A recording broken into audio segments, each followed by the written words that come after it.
भारत की विनिर्माण नीति।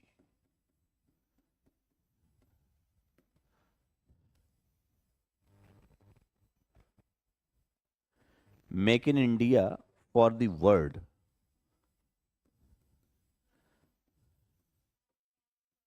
Good morning.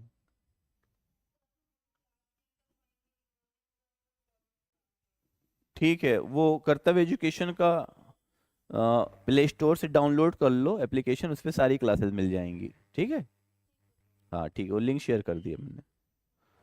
Making India for the world.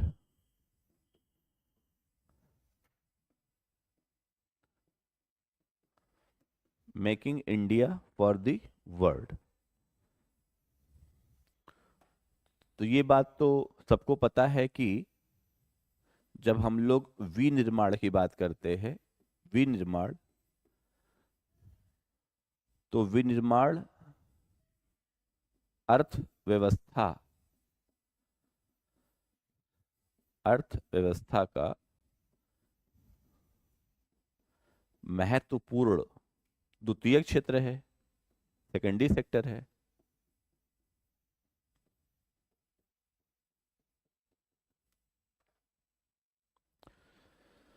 और द्वितीय क्षेत्र होने के नाते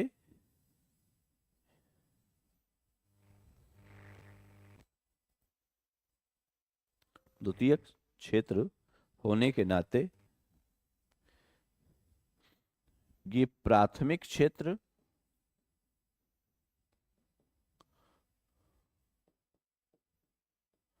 और तृतीयक क्षेत्र,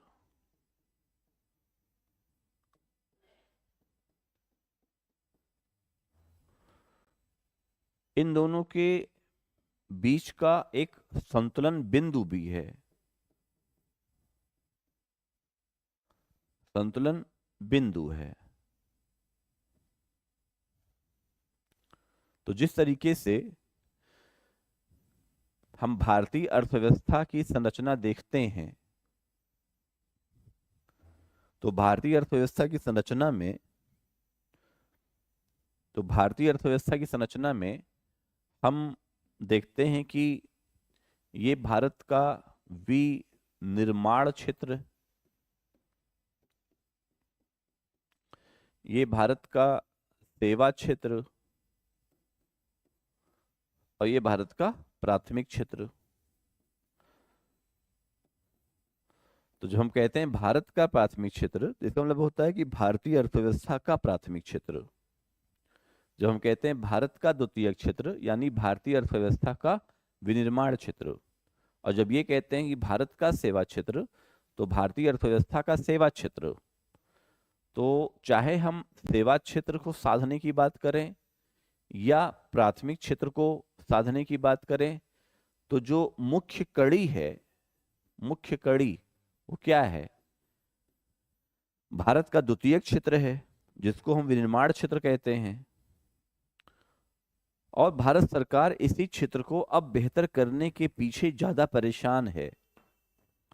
अब हम प्राथमिक क्षेत्र को उतना फोकस नहीं कर रहे हैं, क्योंकि हमें पता है कि हम प्राथमिक क्षेत्र से उतनी अच्छी कमाई नहीं कर पाएंगे, उतना अच्छा उत्पादन नहीं कर पाएंगे, और सेवा क्षेत्र पे हम डायरेक्ट जा नहीं सकते। और किसी भी देश की अर्थव्यवस्था को बेहतर करना है तो उसके प्राथमिक और सेवा क्षेत्र को कम ध्यान दे करके हम उसके द्वितीय क्षेत्र को ज्यादा ध्यान दे दें। तो जब हम भारत के द्वितीय क्षेत्र की बात करते हैं, तो कहीं ना कहीं हम निर्माण, विनिर्माण, खनन, उत्खनन, गैस, बिजली, वाटर सप्लाई, प्रोडक्शन, ये सब, तो भारतीय अर्थव्यवस्था को अगर आगे बढ़ाना है तो हमें मेक इन इंडिया प्रोग्राम को अच्छा करना पड़ेगा, प्रोडक्शन लिंक्ड इंसेंटिव्स स्कीम को अच्छा करना पड़ेगा। ठीक है, गति शक्ति योजना हमारी अच्छी होनी चाहिए, राष्ट्रीय मास्टर प्लान हमारा बहुत बढ़िया हो, पीएम मित्र ये अच्छा हो, मेगा टेक्सटाइल पार्क अच्छे हों, डेडिकेटेड फ्रेट कॉरिडोर ये अच्छा होना चाहिए, राष्ट्रीय हरित हाइड्रोजन मिशन खूब बेहतर हो, इलेक्ट्रिक वाहनों का तेजी से निर्माण हो सके, और चाइना प्लस वन स्ट्रेटेजी हमारी कामयाब हो जाए। समझ में आ रहा है? कहने का मतलब ये है कि आप जितना भी देखेंगे जो हमारे मैन्युफैक्चरिंग सेक्टर से रिलेटेड है वो हमारा अच्छा होना चाहिए, क्योंकि जब हमारा मैन्युफैक्चरिंग सेक्टर अच्छा होगा। अच्छा, अब औपनिवेशिक शासन काल में क्या गड़बड़ हुआ था? औपनिवेशिक शासन काल में ये गड़बड़ हुआ था कि हम सिर्फ कच्चा माल देने वाले देश रह गए थे। तो जो ब्रिटिश गवर्नमेंट थी वो हमसे कच्चा माल अपने यहाँ एक्सपोर्ट करवाती थी और फिर अपने यहाँ उस माल को, कच्चे माल को प्रोसेस करके उसे रेडीमेड बना करके फिर से भारत को बेचती थी। तो हमारा डबल नुकसान हो रहा था। एक तो ये कि हम कच्चा माल खूब तेजी से बेच रहे थे, तो लगता था कि हमारा एक्सपोर्ट अच्छा है, लेकिन वो कच्चा माल सस्ता बेच रहे थे। वो सस्ता कच्चा माल ब्रिटेन जाता था, वहाँ की टेक्नोलॉजी से लैस होकर के वहां से वो रेडीमेड हो करके फिर हमारे पास आता था, फिर उसको महंगा खरीदते थे। यानी कच्चा माल सस्ता बेचते थे और आयात महंगा करते थे। हाँ बिल्कुल सही बात है, अभी भी हम लोग वही करते हैं, क्योंकि हमारे पास अभी भी वो तकनीक नहीं है और शायद इसलिए हमारा भुगतान संतुलन असाम्य की स्थिति में है, डिसइक्विलिब्रियम है। बैलेंस ऑफ पेमेंट हम डेफिसिट में है, सरप्लस में नहीं है। लेकिन अभी की स्थिति में और हम औपनिवेशिक काल की स्थिति की बात कर रहे हैं, तो अब बहुत अंतर आ चुका है। अब हम बहुत सारे देशों से खुद कच्चा माल लेते हैं, अपने यहाँ बनाते हैं और भेजते हैं। लेकिन अभी भी भारत चूंकि बहुत अधिक जनसंख्या वाला देश है, इसलिए भारत के पास अभी भी वो क्षमता नहीं है कि हम कच्चे माल को प्रोसेस करके उसे रेडीमेड बना पाए। लेकिन अभी भी आपने बात सही कही, अभी भी वही हो रहा है। हम कच्चा माल भेज रहे हैं, फिर वो तैयार हो रहा है, फिर हम उसे खरीद रहे हैं महंगे में।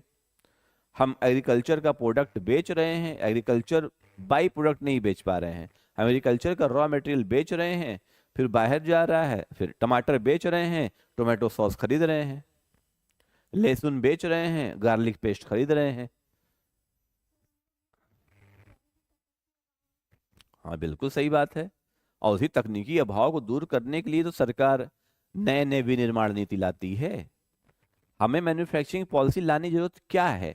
इसलिए ताकि हम डिजिटलाइजेशन 4.0, कल हमने बात किया था, ताकि हम डिजिटल औद्योगिकरण की संकल्पना में कहीं आगे बढ़ पाए। Making in India in the world, topic लिखा ना, making India for the world, making India in the world. यानी अब भारत का बना बनाया सामान पूरे विश्व के लिए हो, या पूरे विश्व का सामान भारत खुद में बनाए, तब हम कहेंगे कि हमारी विनिर्माण नीति अच्छी है। तो चूंकि भारत का एक महत्वपूर्ण क्षेत्र होने के नाते ये भारत के सेवा क्षेत्र और भारत के प्राथमिक क्षेत्र दोनों की एक कड़ी है। तो भारत के प्राथमिक क्षेत्र से अधिक जनसंख्या का कंजम्पशन करेगी और भारत के सेवा क्षेत्र को अधिक कुशलता प्रदान करेगी। हमें ऐसी पॉलिसी चाहिए, ऐसी मैन्युफैक्चरिंग पॉलिसी चाहिए। और ये मैन्युफैक्चरिंग पॉलिसी कोई नई नहीं है, 1956 से हम मैन्युफैक्चरिंग पॉलिसी बना रहे हैं। 1956 से हम कोशिश कर रहे हैं कि भारत का विनिर्माण क्षेत्र अच्छा हो जाए।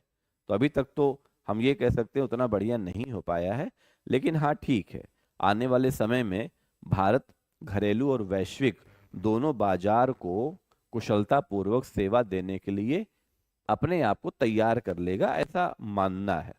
तो make in India and make for the world, यानी भारत में चीजों को बनाइए और विश्व के लिए बनाइए, तो हम आगे बढ़ पाएंगे।